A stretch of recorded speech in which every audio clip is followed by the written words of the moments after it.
Good morning, and welcome to Lions Talk with me, Smokkin Jeremy B, and Dan Von Doom Leonard. How's everybody doing this morning? I want to start with a little trivia for our Lions fans. The last time the Lions picked at 29, who was it, and what impact did he have on the team? I'm going to play the intro. When I come back, I expect to see answers in the chat. Please do not Google. I would like to see if anybody knows it off the top of their head because it's actually a great trivia question. Charles here locally in the community. Make sure y'all go check out Kneecap Body by Jeremy Jones.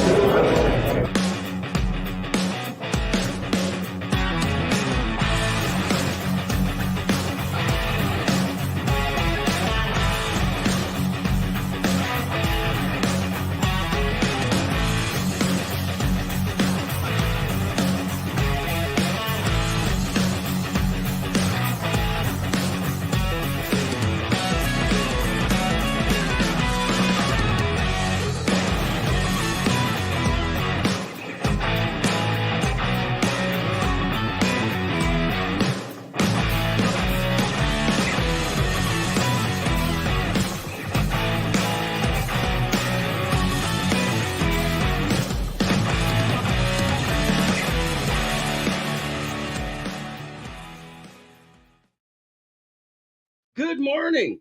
How's everybody doing? And the Ricky Sakat, our first major supporter we've had, says, Villain Squad, rise up. Good afternoon, man. Well, it'll be afternoon here in about, 58 minutes. But we got 58 minutes to talk some Lions football. I asked a question prior to the intro. If you didn't hear it, I will re-ask it again and give you guys 30 seconds. The trivia question is, the last time the Lions picked at 29, who was it and what impact did he have on the team? I'll give you guys a hint. It was 1902. Or not. Fuck off. Notice I didn't ask when was it, because if I said when it was, it gives it away. But it was better than people think. Let's put it that way. Was it not, Leonard? A little bit. A little bit. I have no sweet idea.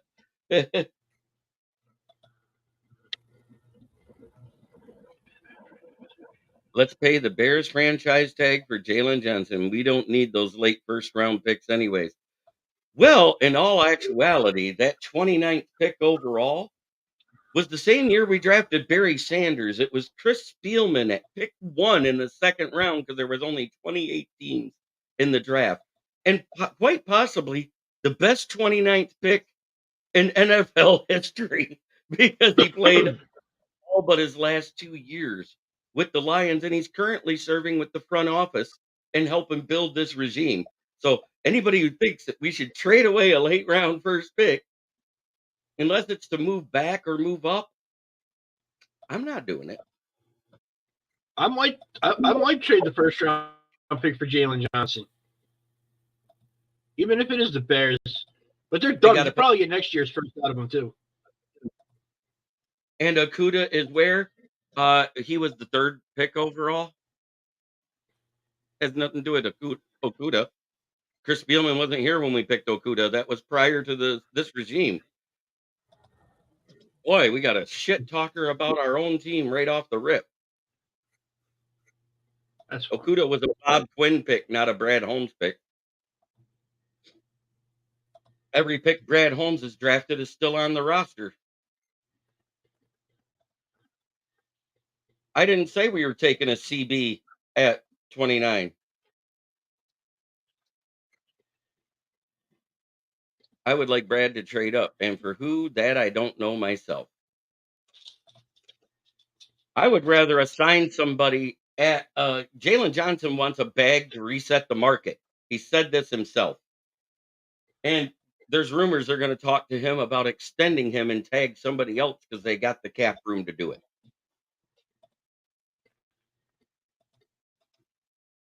Let the Bears overpay him. Today's the opening day for franchise tag. I'm waiting to see when the news starts dropping. Right. Read this morning that the Bucks are gonna Bucks are gonna tag Antoine Winfield and let Baker walk and try to re-sign him. Orlando, the article only says they can only guarantee 19.3 of additional space, not 25. It could be up to 25. You know, people read and see what they want.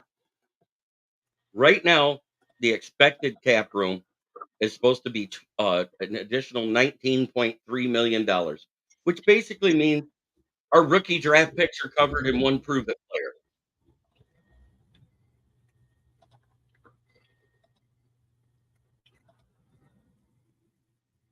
Oh yeah, it's fifth highest cap space in the league. People act like when you got around 60 million that it's great, but it really isn't. 60 You know, million used to be a lot, but people want the bag now.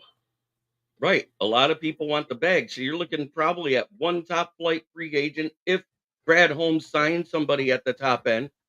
And he says he probably won't. We won't be going for the big swing guys because they may not be fit for this team. You got to also listen to our GM.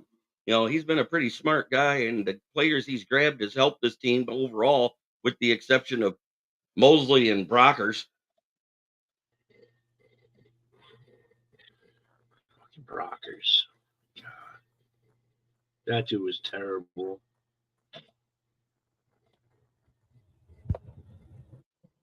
I don't know.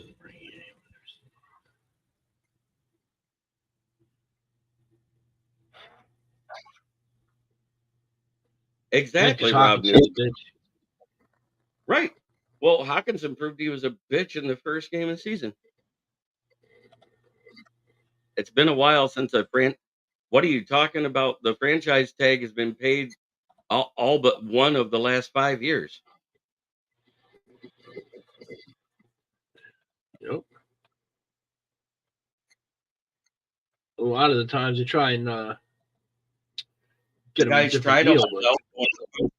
When it comes down to them missing game checks, guess what? Everybody shows up since Levy and Bell.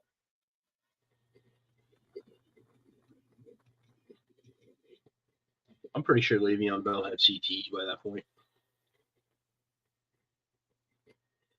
Could be. Oh, he means somebody. He's talking about somebody going actually signing the person that's franchise tagged for a different team. When was the last time that happened? What? When was the last time that happened? Somebody went and signed a guy that was franchised on another team and paid the 2 first-round picks. It's been a long time. Because Was I it don't Steve remember. Hutchinson? I think so. Steve Hutchinson when he went to the Seahawks, right? That's what I'm thinking. Steve Hutchinson. I'm not going to look it up, but I think it was Steve Hutchinson.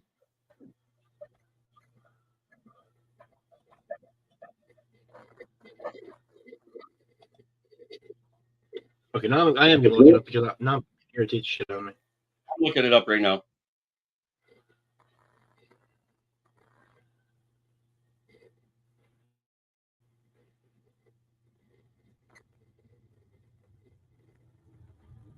Oh, the Ravens just did it with Lamar Jackson last year. No, they didn't. Uh, no, the year before. Somebody that was signed by another team. No. I said, when has the non-exclusive franchise tag been used? They tried to do it That's with not what we were Lamar. talking about. I know, but wait, God damn it. I just said the last time it was used. And you said, no, it isn't. And I'm looking at it. I'm trying to look up. No one has ever traded for the non exclusive tag player because the cost is too high.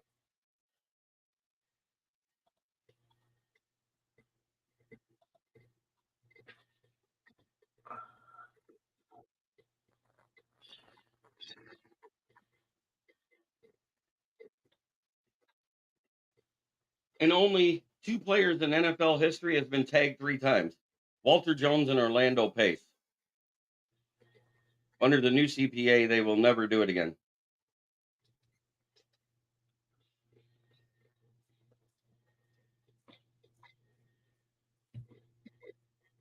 The poison pills are no longer allowed in there.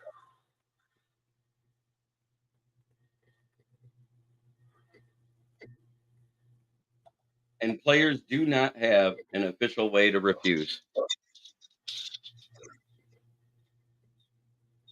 Yep. So no one is actually physically traded for the transitional tag player because the cost is too high because you always have to pay them above what the other team's tag is already, plus give up draft compensation.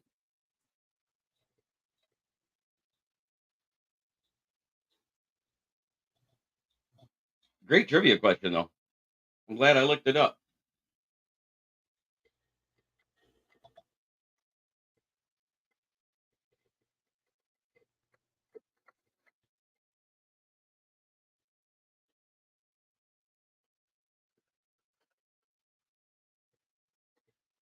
Okay, picking at 29 in 1988, after they picked Barry Sanders first overall, the Detroit Lions selected Chris Spielman, linebacker out of Ohio State, who spent all but 2 years of his career with Detroit and is back with the team in the front office. I guess Spielman can have a pass for being a Buckeye. He's made up for it. Yeah, just like Stroud's making up for it with the Texans. But yeah, no one's done it. It would be historic, but at the same time, Brad Holmes hasn't done that as a GM himself, as the national scout who was a part of the team that said, "Hey, this year and the next 2 years is absolutely straight booty cheeks in the first round. So let's trade two firsts for Jalen Ramsey, and then well, let's." I'm just saying,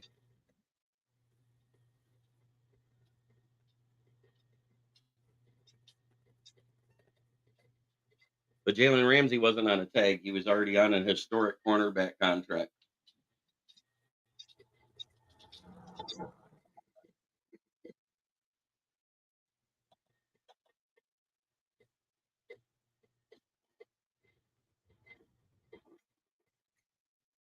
So other than that, the picks at 29 have been meh to okay. Last year, because it's unfinished yet, was Brian Breesy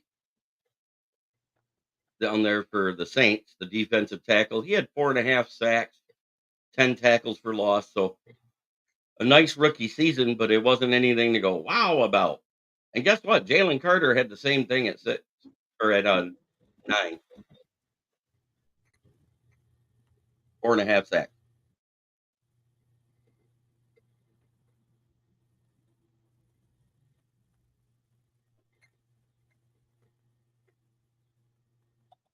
Just wanted to throw that out there.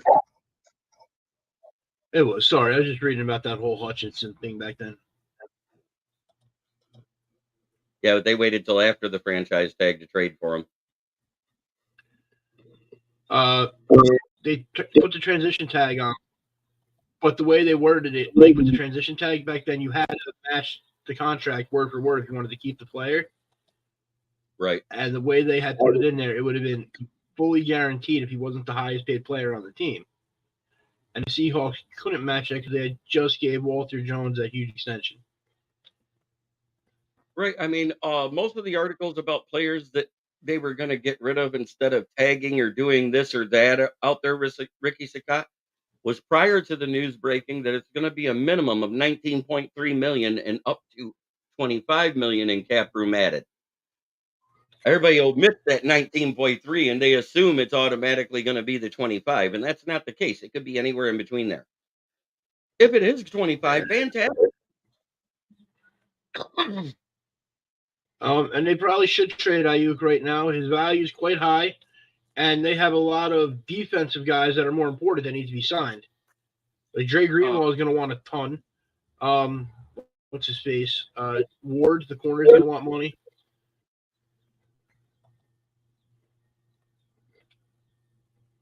Let him go re-sign Juwan Jennings. That's a smart move. And trade Debo if you can. Well, they didn't pick up his 5th-year option, so he's technically a free agent if they don't re-sign him or tag him. Because largely until Purdy got very underwhelming in his career.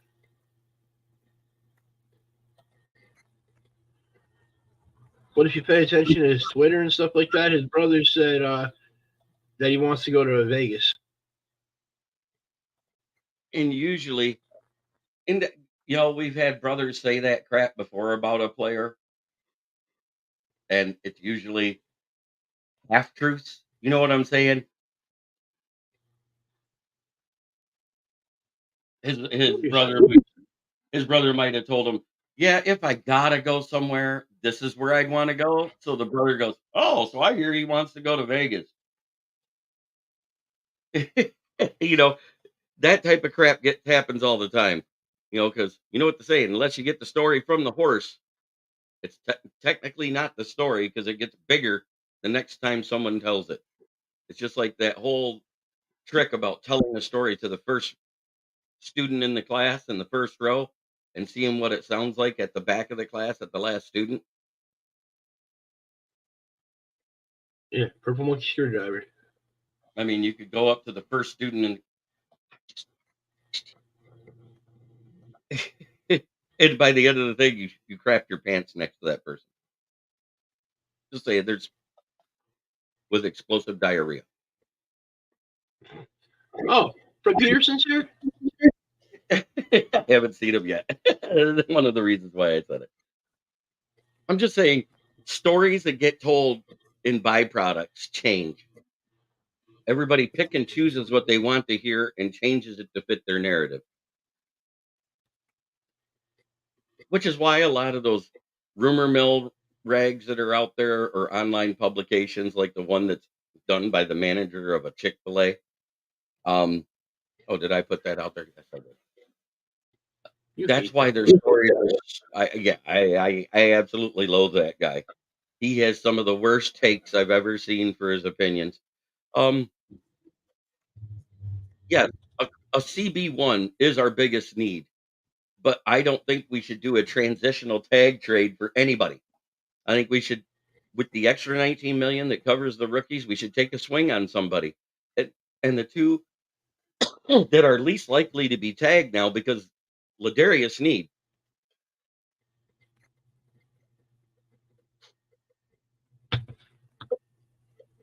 I got to be quick today, but with all of the fake rumors that accompany this part of the year, part two, next post. I secured tickets to the NFL draft this year. First time ever going. Should be so much fun. I am attending. Leonard lives up in the hills of Pennsylvania, so it takes him a minute to get there. Dad, you'd have loved it. I asked a trivia question. You missed it, but had a great answer to it. The last time the Lions picked at 29, when was it and who was it? And you had to go all the way back to 1988. It technically was the first pick of the second round, and it was Chris Spielman.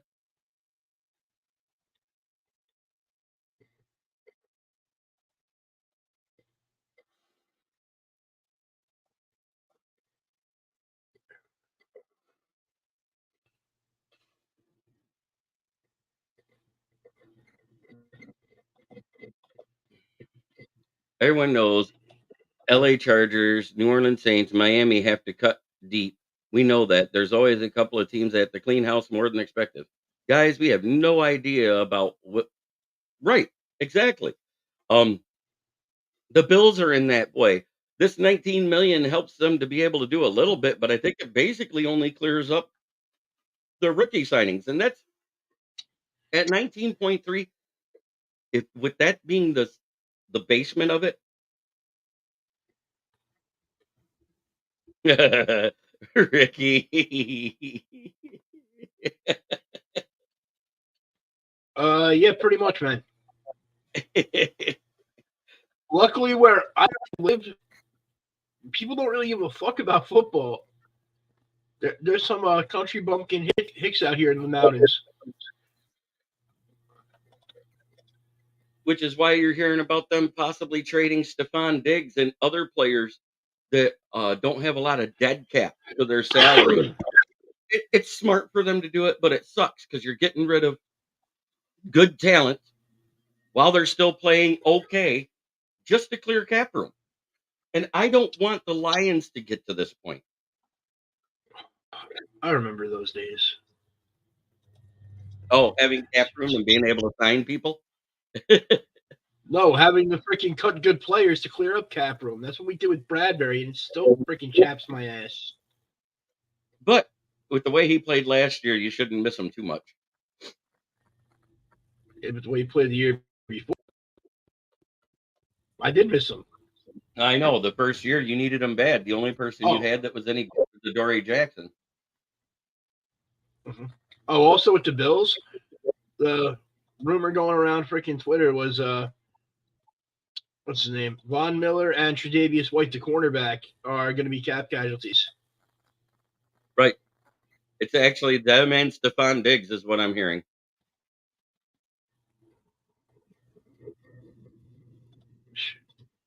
Gabe Davis is a free agent, I believe, too, isn't he?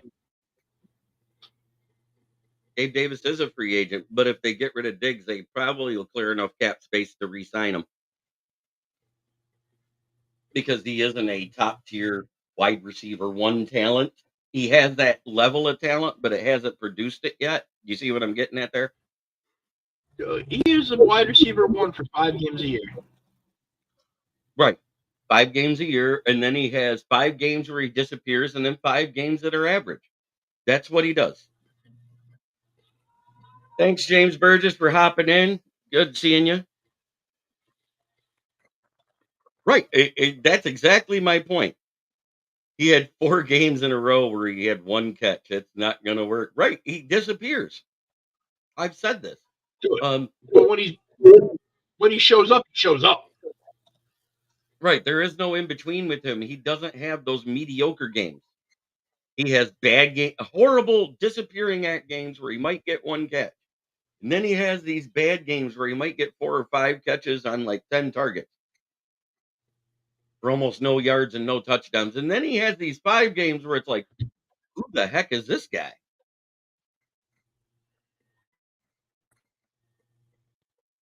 Correct. Top Yeah, 200 yards. You're like, oh, this guy's going to be legit. And then, nope. right.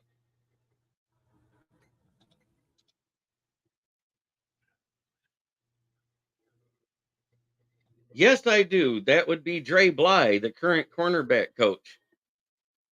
Our my brother, Adam Ballrick, a chief warrant officer in the Navy, while he was in Maryland, stationed in Maryland, he played for the Delmira Tyrants, back-to-back champions of that league, and Dre Bly owned it.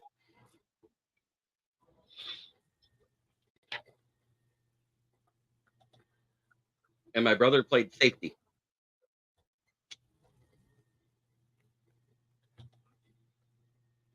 May have only been 5'9", but it helps when you got a 40-inch vertical.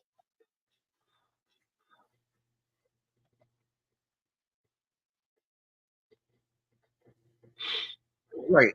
I mean, Yeah, yeah. that helped I a little mean, bit. and just like Hendon Hooker going to work with Teddy Bridgewater, who's a former NFL starting quarterback and a career backup after he had that horrific rookie injury. He started in spots as a backup for a couple of teams. I think it's actually absolutely going to help his development. Sure can't hurt it, would it? He's actually living. Lion King. Will Hooker get a serious look at camp or will he be doomed as Goff backup? I don't think he will be doomed as Goff backup for one thing, Lion King. And I've been trying to explain this. Yes, the cap goes up a little every year. Next year, it's not expected because there's no big contracts coming up this year. So I don't see the cap going up as much as it does this year. They're predicting less than $10 million of a raise, and 105 is the projected cap before we do any extensions yet. But that's also before you take the 18 mil in rookie cap this year and it goes up to 20.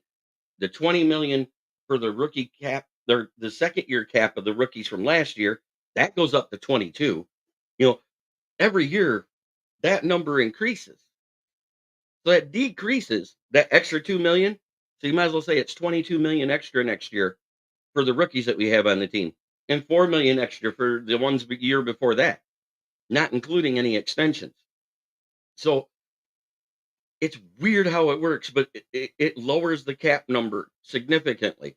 So if you just take off that 22 million from 105, and let's say it gets up to 115, let's say it is 10 million at the max instead of the 5, and not go the back end on it.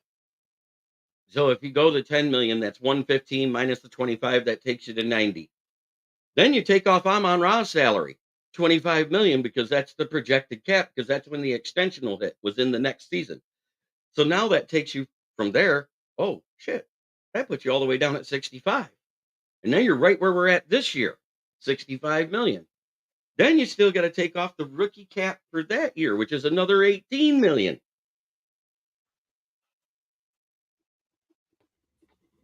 You know, it's snowball effects is what I'm getting at. And then you got to re-sign Lee McNeil. You got to, and if you're going to keep Ifeatu Melifonwu, we got to re-sign him this off season to his extension before he gets expensive because he was a spot starter. If you don't re-sign CJGJ, Ifeatu Melifonwu should be our starter and keep Brian Branch in rotation. So you're telling me you would start Iffy over Brian Branch? I might, because he proved he's a valid starter, and Brian Branch has been fantastic at the nickel. Just so you can keep all three of them on the field. Can we afford out? I don't think we're giving out 50 million to Jared is my point. I think they're going to have him ride out his contract, let Hendon Hooker develop another season, and then roll with Hooker the following offseason. This has been my hot take all offseason, Lion King. And realistically, they could pay him that 50 there, but then that's going to hurt you when it comes to Aiden Hutchinson. You're going to end up having to lose somebody is what it comes down to. Right. And is a bum-ass quarterback with a noodle arm worth losing your offensive line and your best defensive player? You can stop saying he's a bum-ass quarterback because he's not.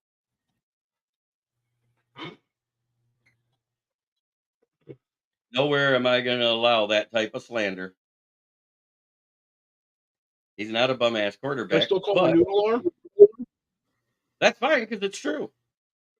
He does have a noodle arm.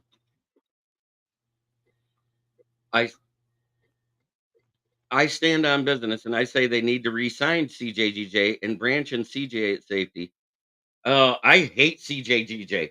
He didn't back up any of his talk all season. He missed almost the whole year because he trash talked and costed a penalty by being a dickhead and pushing down K9. And that led to a touchdown, that third down penalty. Every time he's talked shit, he's cost us points. Either take us out of point range or give the other team a touchdown when he talks shit. I don't want CJGJ back after that. I don't want Josh Reynolds back after smirking and saying shit happens over those drop passes in the Super Bowl or in the NFC Championship game because that cost us a Super Bowl. You can say that Dan Campbell made the wrong call, but the guy should have caught the God blessed ball. Yes, he should have. I mean, me. I'm a fan of the trash talk. I don't want guys that are gonna talk shit, but if you're gonna talk shit, back it up on the field at least a little bit. Or if you're gonna take a dirty shot at somebody, make it count. Yeah, because a dirty block like he did on Debo, who was slowing down and nowhere in the play. Campbell made the right call. The execution was poor. You're 100% right. The execution was poor. No, the execution was flawless. The end result was absolute shit. Josh Reynolds just going, oh, I don't want to catch it. And it hit him in the hands. I'm even okay with the drops. It's just that the asshole smirking and shit happens. Nah, motherfucker. You're paid your money. You're supposed to be professional at that. Okay, one drop, whatever. Multiple ones and then having that attitude? No. CJGJ made one play and won one game for us out of the 5 he played. Made one great play, and that was versus the Rams. Oh, I don't agree with one play equals, hey, let's give him another year.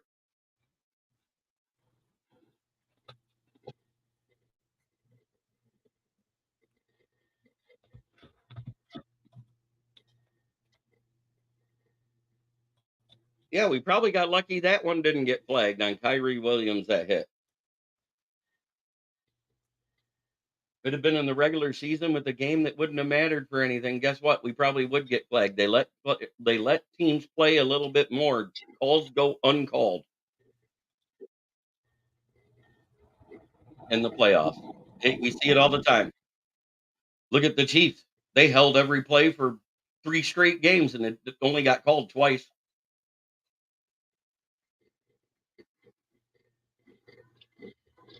On what platform, Ricky?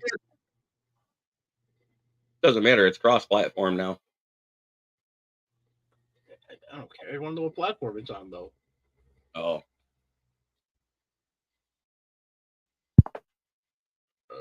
PS5. yes.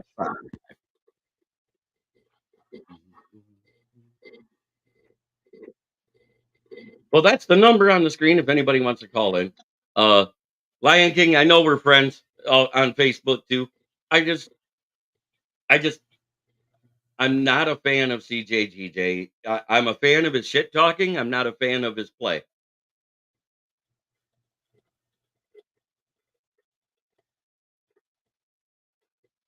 Because I saw nothing that garners.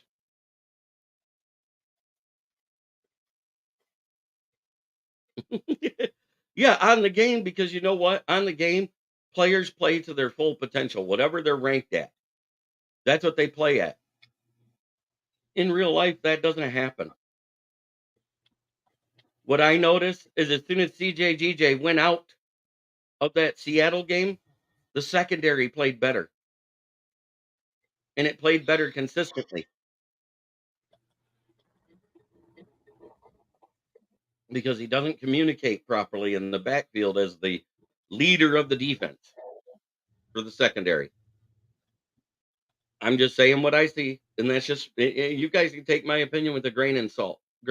But as soon as Tracy Walker was playing, that secondary looked way more legit. They communicated better. People were in the right places. Branch wants him back. Branch is a rookie. I don't care. I'm at the point where is he going to resign for another $6 million deal, and then are we going to extend it and make it a futures contract? And good morning. It's a great day to be a Lion. One pride. Fred Peterson in the chat. Welcome in, boy. How you doing? Let me ask you men a question. Pat McAfee's one of the best guys out there to watch. He's raw. He's opinionated. He doesn't say what makes people happy all the time. He talks shit to even Clay Matthews about his Packers and how bad they lost to the 49ers.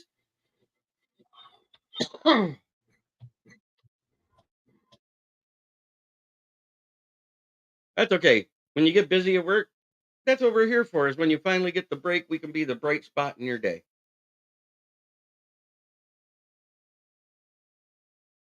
Yep.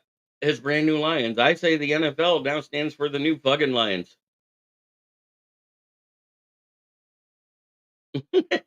He's much better than better looking than Von Doom, is what you're saying. No, that isn't what I said. Man, cracking on you already. Just walks in. It's okay. Hey, FTP. What does that stand for, Dan? I don't know, but I think it's about to get changed to FFP. I thought it would be FTFP. Fuck Fred Peterson. Communist. God damn it.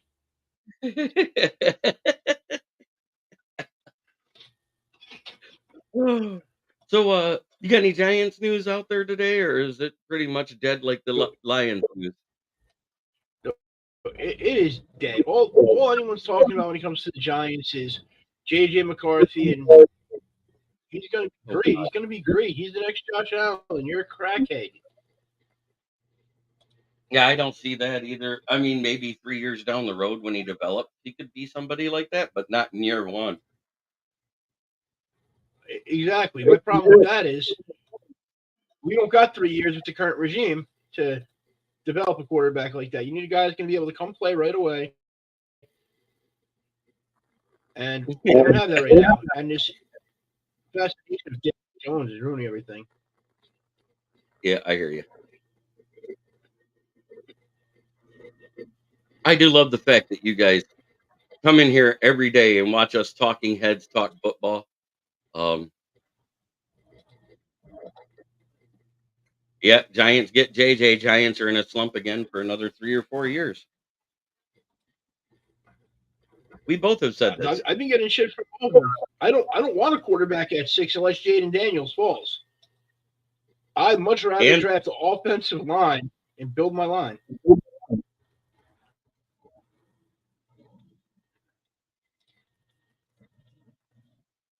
Dan's a little savage. Wait till he starts talking that shit back. I've heard Dan at his best. Tread lightly, cracking jokes on None my of you guy. heard me at my best. You heard him when he was at 80%. That was his 80. That was 80% savage. Y'all haven't heard 100% savage. I have. Yeah, there's a lot more F bombs and some C words and some shit in other languages start coming out. It's not the most pleasant thing to be around, but it takes a lot to get me there. I personally think Green Bay is going to sign Darnell Savage's running mate from when he was with Chicago. Going to go ahead and grab old ass Eddie Jackson myself. That's just me.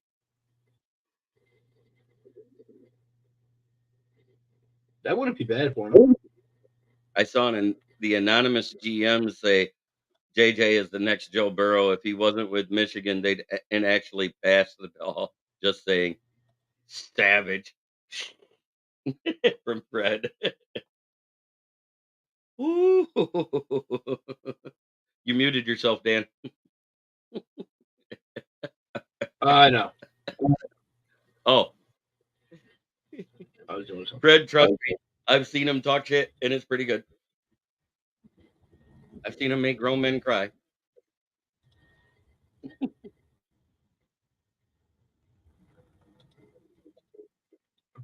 It happens, man. It takes a lot to get me there. I'm not going to get that way over football. I'm not a fan of CJGJ's play. That's what it all comes down to. I'm not a fan of how he played. I'm not a fan of you sitting there while you're injured talking shit, riling up a guy that you're probably going to have to face, and then not show up. Dude, absolutely. Doesn't show up. He talks shit. Changed his name to CD Deuce. Sounds like he freaking ate a poppy seed bagel and took his shit. I unwanted attention for no reason. I think that he was impersonating the Labrador that ate Tommy Chong's stash that he had to chase around for a week to get the weed back.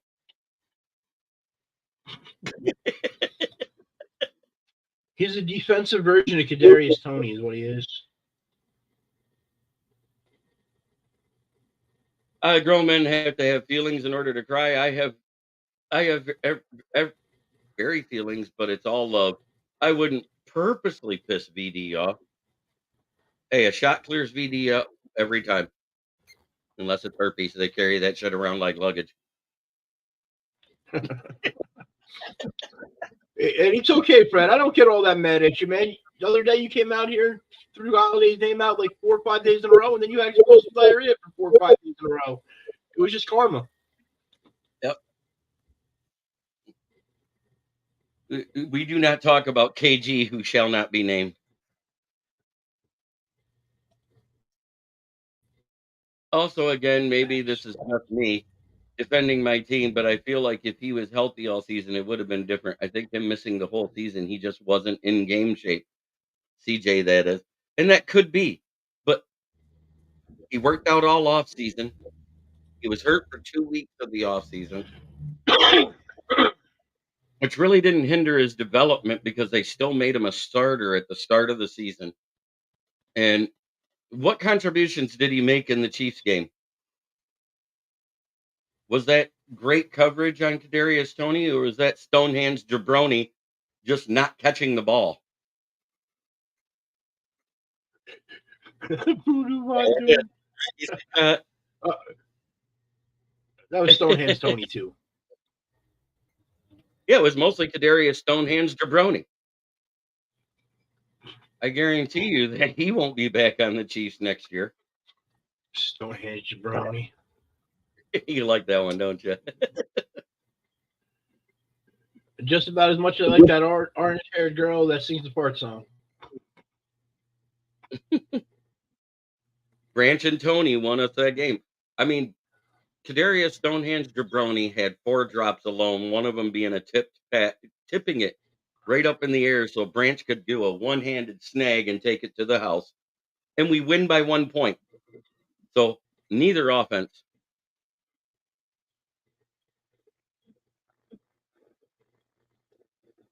I am not on Motown Mania anymore with David Pike. You can say Kelsey being out helped too, but the next week he contributed just as much in the second week of that game with the Chiefs as he did in the first. He had no touchdowns, 34 yards. He was Noah Brown in game 1, and Noah Brown actually outperformed him game 2. Kelsey's play most of the season was flatter than his girlfriend, the warped 2x4, known as Kelsey uh, Taylor Swift. See, that's not 100% true. When she was there, when she was in attendance, he averaged 99 yards and a touchdown a game. I understand. When she wasn't there, he didn't. It's because his heart's not in it anymore. He was talking last night about how he's already looking at plans for after football, looking at some reality TV show gigs and some movies. Kelsey? Yep. Taylor Swift looks like an ironing board, don't she? Absolutely.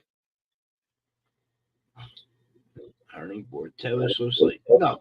Have you? I explain perfect way to explain Taylor Swift. Have you guys ever taken a hammer and a nail and tried to bang it into a piece of wood, and then the nail bends over?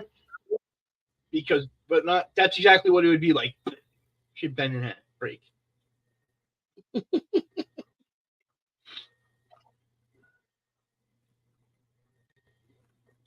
Oh, God, I love talking football, though.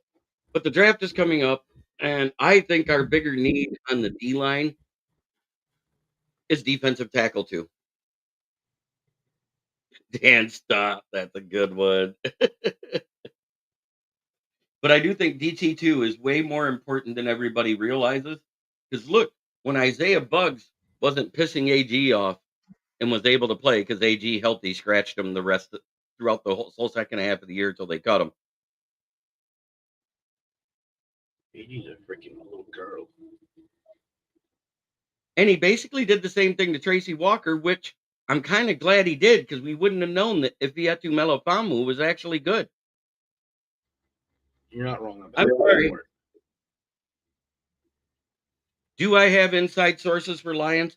I get transcripts directly from Allen Park daily through the publication I write for. So all I do is I read what's been said, and I form my opinions off of that. I do, which gets me some inside information because people don't pay attention to every word, and reading it you can.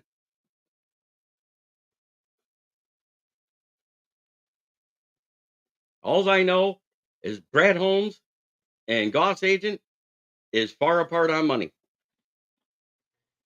That's the only report I heard, and the last time I heard that was in January. Oh yeah, we're not doing this today.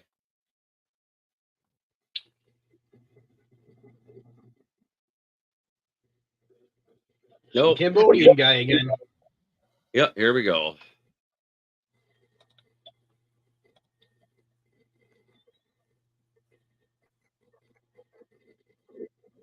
I can put the stuff in print and people won't believe me anyway, so it doesn't matter.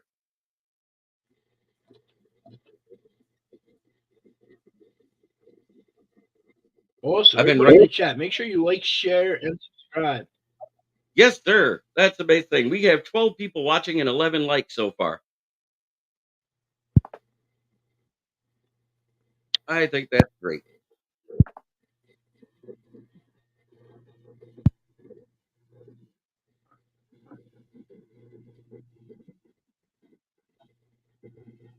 Well, let's get to our I'm sponsors. telling you, if there was a middle finger button, we'd get so much more interaction. I know. It is another FTP Tuesday. Put FTP in the chat if you absolutely cannot stand the Packers and their fans. And you know what? FTB and FTV too. Fuck the Bears and fuck the Vikings too. Because you know what? Who cares? This is a Lion show. We should be happy with it.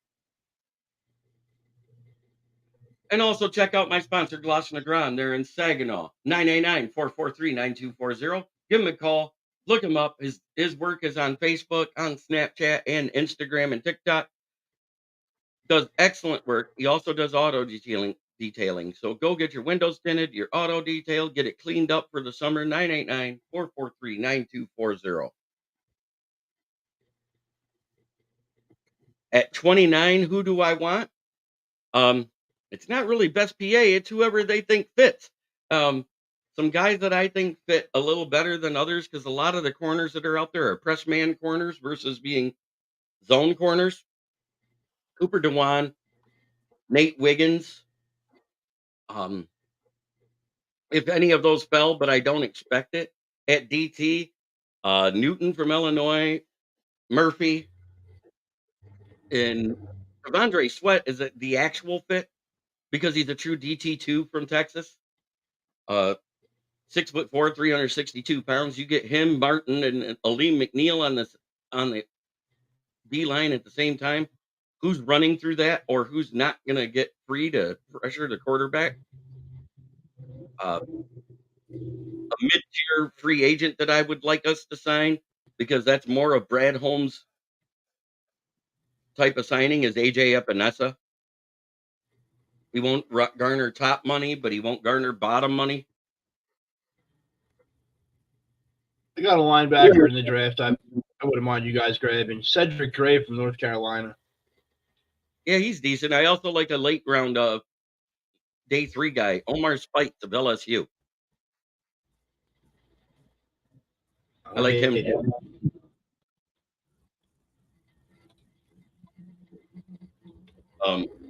Other corners. A lot of people rise and fall. Oh yeah, next week or a week from Sunday when the combine starts. Is day 1 O lineman and or is it D lineman and or is it C defensive backs? Where are they starting first this time? I don't know. I think it's usually offensive linemen, but That's I what I kind of thought. want them to just start off with the wide receivers.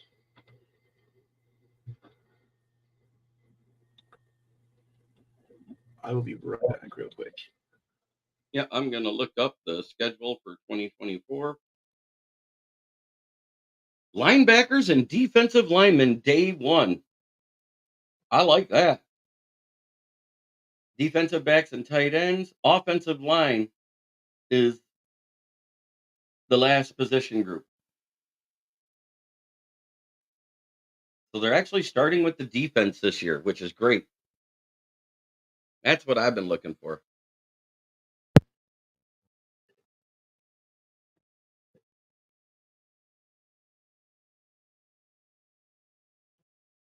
The group I want to see first is first for a change. I like that a lot. I just think DT2 for this team or getting a guy that's even more aggressive than Aleem McNeil means more to this roster and what we do in the defensive front seven. I think we should attack CB1 in free agency. That's just me.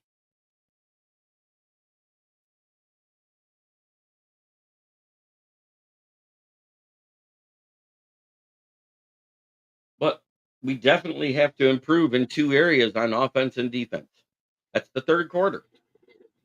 And that's 100% due to coaching because the same players played the other 3 quarters and did better.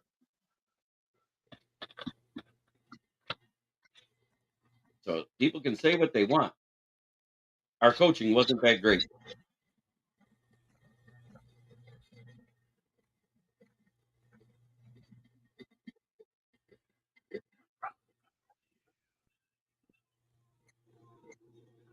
My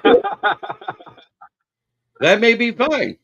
I'm with free agency before the draft. My predictions are going to be changing by the minute come mid March. Absolutely. Once March 13th starts. I'm excited for the offseason, but even the hype of the draft being in Detroit, I'm not getting my hopes up that we don't move out of the first round. Absolutely. And there's a shot. But with it being in Detroit is why I see us probably staying right where we're at because the cost of moving up costs the future. And don't forget, the next draft isn't that far away either. It's in Green Bay. I showed you the list of the point system they use for trading up, and it really wouldn't cost that much to move up to like 20. Yeah, I still don't like it. It still costs you either more picks than this year or future draft picks. I just don't like giving up draft capital to get one player. I mean, I don't mind Sometimes that one late player's draft right. capital, but guess what? You, at 8 Mile 5 below, Brad Holmes has done pretty damn good from the fourth round on. He's had what, two misses, maybe three out of all his picks in those rounds. Jameer Jefferson, Chase Lucas still contributes on special teams, but he doesn't really start. But he was a seventh rounder. And who's the other one? Oh, now Antoine Green. People can say it was a miss on Broderick Martin, but AG doesn't use him is the problem.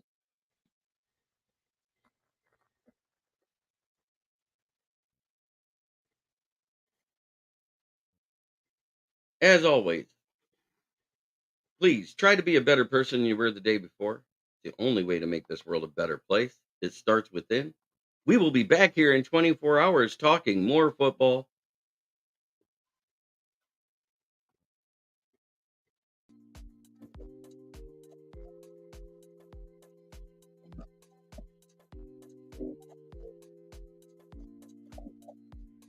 I agree with you, Fred Peterson. Stay where we're at or trade back and get more picks. That's where I've been the whole time. I've always said move up for the cornerback. That's the only thing I'm moving up for. And I wouldn't go up past 20, personally. I just don't like first round cornerbacks overall because they usually don't work out. They bust at the highest rate of almost every position in the first round, other than quarterback.